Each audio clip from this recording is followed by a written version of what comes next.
Stage হচ্ছে 4 তারিখে ড্যামেজটা clear যে হওয়ার পরে গভর্নমেন্ট থেকে ম্যাকেঞ্জি স্মার্ট লিমিটেডকে বলা হয়েছে 5 তারিখে এমার্জেন্ট বেসিসে কাজটা টেক আপ করার জন্য। 5 তারিখ থেকে ওনারা মোবিলাইজেশনের যে অ্যারেঞ্জমেন্ট শুরু করে। আমরা গত দুদিন ধরে মোবিলাইজেশনগুলো করেছি এখানে।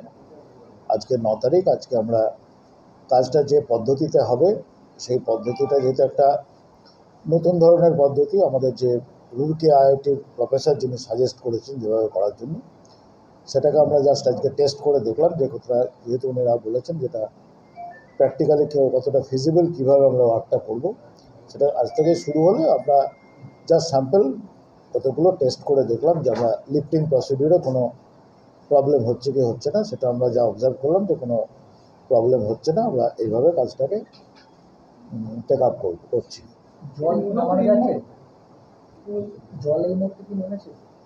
জল এই মুহূর্তে, যেমন গতকাল ম্যাসেঞ্জারের সকালের দিকে একটা ভারী বৃষ্টি হয়েছে, তার আগে সারাদিন বৃষ্টিটা সেরকম ছিল না বলে ম্যাসেঞ্জারের ইনফ্লোটা কম ছিল। আবার সকালের দিকে কিছু ইনফ্লো বেড়েছে, কারণ এখানে ব্যারেজের যে জলটা আসছে মূলত দুটো কারণে। একটা হচ্ছে ম্যাসেঞ্জার ড্যামের রিলিজে, যেটা আমরাই মেনটেন করি, আর একটা হচ্ছে ম্যাসেঞ্জার আর ব্যারেজের মাঝের যে আনকন্ট্রোল ক্যাচমেন্ট আছে সেখানের বৃষ্টির জন্য, যেটা সিদ্ধেশ্বরী নুনবিল ক্যাচমেন্টও তার মধ্যে পড়ে, তাতে দুমকা এবং বীরভূম দুটো ডিস্ট্রিক্টের এরিয়ায় রয়েছে।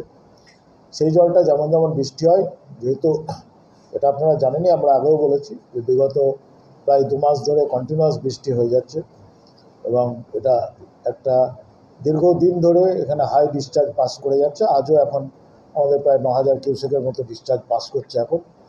তো বৃষ্টি যেমন যেমন হবে সেরকম সেরকম জল বাড়তে পারে, সেটা এই মুহূর্তে বলাটা মুশকিল। যেমন বৃষ্টি হবে সেরকম জল বাড়বে।